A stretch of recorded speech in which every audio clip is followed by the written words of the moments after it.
Estamos de volta a mais um tema para debate por aqui. O Conselho Federal da OAB, a Ordem dos Advogados do Brasil, criou uma comissão para mobilizar uma reforma do Judiciário. A finalidade seria articular e implementar propostas que já foram aprovadas pela entidade sobre esse tema. Entre os pontos que serão trabalhados estão propostas como a fixação de mandatos para ministros do STF, limite a decisões monocráticas e definição de regras para a atuação de parentes de magistrados na advocacia. A portaria também prevê a participação de seccionais e conselheiros federais que terão prazos de 15 dias para encaminhar sugestões e subsídios ao colegiado.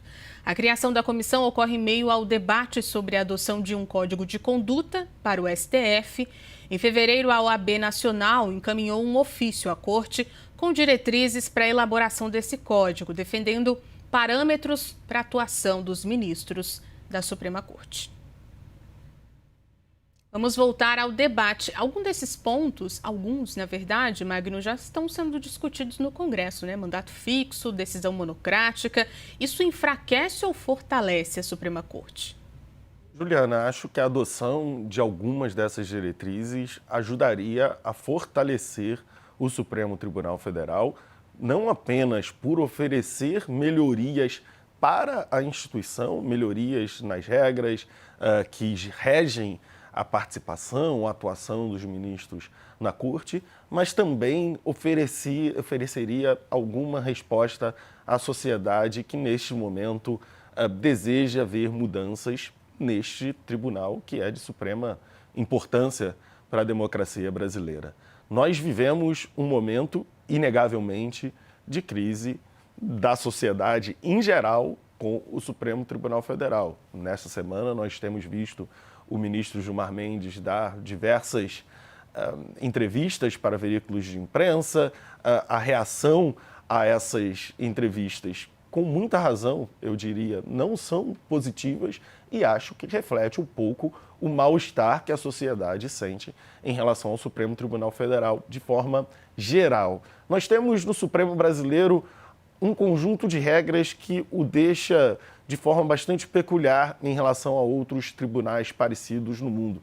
Nós temos a vitalicidade até os 75 anos de idade, nós temos a indicação exclusivamente feita pelo presidente da República, nós temos um processo de seleção por sabatinas no Senado que, bem, falando a verdade, não funciona, porque faz mais de 100 anos que não rejeita ninguém, e nós temos, e temos visto recentemente, uma ausência de mecanismos para oferecer certo controle para a atuação dos ministros do Supremo Tribunal Federal. Foram poderes delegados pela Constituição brasileira, mas a Constituição brasileira foi promulgada há 38 anos. Então, talvez seja momento da gente incorporar algumas ideias que possam vir a melhorar o funcionamento do Supremo Tribunal Federal. É claro que cada um de nós tem em sua cabeça um modelo diferente de reforma para o judiciário. Eu gostaria que os ministros parassem de comentar a política nacional, por exemplo. Mas acredito que termos mandatos fixos, a Alemanha, por exemplo, tem 12 anos de mandato fixo, termos o impedimento a decisões monocráticas, termos regras mais claras a respeito da atuação de parentes, filhos, esposas de ministros no Supremo Tribunal Federal, isso tudo faria com que a qualidade da atuação do Supremo Tribunal Federal melhorasse. Me parece claro que talvez esse não seja o momento mais desejável de se fazer isso se pensarmos na questão institucional. O debate político está quente, todo mundo quer ter uma opinião, ou todo mundo tem uma opinião sobre o Supremo, então talvez não seria, em tese, o melhor momento. Mas temo que, se não discutirmos isso agora, a discussão no futuro ficará ainda mais contaminada e isso diminuirá as chances de termos reformas que sejam eficientes e efetivas para o trabalho do Supremo Tribunal Federal. Cardoso, mandato fixo enfraquece ou fortalece o STF? Veja, essa decisão da Ordem dos Advogados do Brasil, ela segue na linha da sugestão feita pelo ministro Flávio Dino, que eu pessoalmente avalio como muito correta, muito bem-vinda a ideia de uma discussão sobre a reforma do Poder Judiciário. A própria Ordem dos Advogados do Brasil, na seccional São Paulo, já havia criado uma comissão para dar sugestões, comissão essa que eu tenho a honra até de integrar, e diversas sugestões importantes foram encaminhadas, debatidas, e, enfim, portanto, que a OAB Nacional, seguindo o exemplo daqui de São Paulo, também faça o mesmo. Acho que é ótimo. Mas eu tenho uma preocupação. E a minha preocupação é essa que o professor Magno expressou. É o momento em que se discute as coisas. No Brasil, as grandes discussões parece que elas são feitas com objetivos imediatos. E quando eu discuto a melhor situação institucional para o Estado, eu não posso verificar aquilo que me atende ao meu interesse naquele momento. Então, por exemplo, eu sempre defendi e continuo defendendo uma postura do semipresidencialismo para o Brasil. Sou até minoria dentro do partido a que até hoje sou filiado. Defendo o semipresidencialismo dos moldes que existe na França, em Portugal, etc., porque acho que se ajustaria melhor ao Brasil do que o parlamentarismo ou do que o mesmo presidencialismo. No entanto, toda vez que você vai discutir isso, é porque está com uma crise, né, no momento, envolvendo um presidente, pessoas querem abreviar o mandato, outros não querem reeleição. Não é assim. Tem que discutir a institucionalidade, como é melhor, independentemente daquele momento, daquela situação pontual. Então, eu vejo exatamente esse risco, as pessoas quererem discutir o modelo do Poder Judiciário porque tem críticas ao Supremo, porque tem críticas ao ministro A, B, C ou D. Não, mas não é isso que está em jogo. Tem que discutir o que é melhor para o sistema judiciário do país, para o futuro, para o Estado brasileiro. E aí, eu pessoalmente também tenho uma grande concordância com o modelo das Cortes Constitucionais Europeias, que tem mandato, né? Acho que ele é muito mais correto do ponto de vista da situação da democracia do que o sistema dos Estados Unidos da América que nós importamos.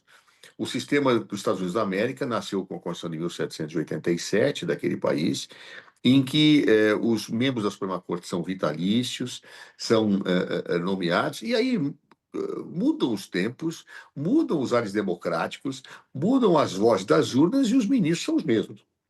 Não me parece isso saudável. Eu prefiro, repito, o modelo das Cortes Constitucionais Europeias. Mas temo que essa discussão colocada nesse momento vá dizer, olha, então vamos colocar mandato para tirar o ministro A, para tirar o ministro B. Não, por favor, eu acho que não é isto, né, que deve ser pensado para o Brasil. Nós até podemos pensar em criar uma Corte Constitucional com mandatos, mas preservando os atuais ocupantes de cargos vitalícios, por entendermos que isso é melhor. Não porque eu quero fazer represálias, não porque eu quero ter situações momentâneas que atendam a interesses políticos localizados. Acho essa discussão relevantíssima, correto o ministro Flávio Dino, correta a Ordem dos Advogados do Brasil. Nós temos que discutir muita coisa, essa estrutura dos mandatos, as formas de nomeação dos ministros supremos. É muito difícil você equacionar esse problema da escolha, né? Quem escolhe, como escolhe. Nós tivemos no México recentemente uma decisão que eu pessoalmente acho que é um pouco temerária, pode ser muito temerária, que é a eleição direta de juízes. Vai se dizer, não, mas isso é mais democrático. Ora, mas vamos imaginar as regras das nossas democracias, em que a eleição é conquistada por dinheiro, né? Atingindo o Poder Judiciário. Eu temo que, por exemplo, no México, organizações criminosas, com o tempo, passam a ter dinheiro para eleger juízes e trazendo problemas gravíssimos. Não é aqui uma posição elitista, mas é uma posição realista, ou seja, tem que combinar situações em que a forma, a maneira de escolha seja adequada à realidade sociopolítica.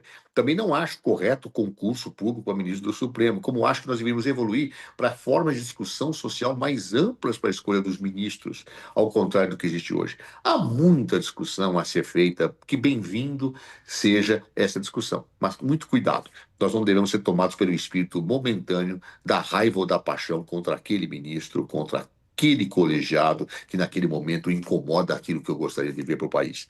A questão é para o futuro. É uma discussão institucional, não casuística. José Eduardo Cardoso, Magno Cal, muito obrigada pela participação. Essa edição do Grande Debate termina aqui. Lembro sempre, as opiniões que foram emitidas não refletem necessariamente a posição da CNE. Obrigada pela companhia, um bom fim de semana. Tchau, tchau.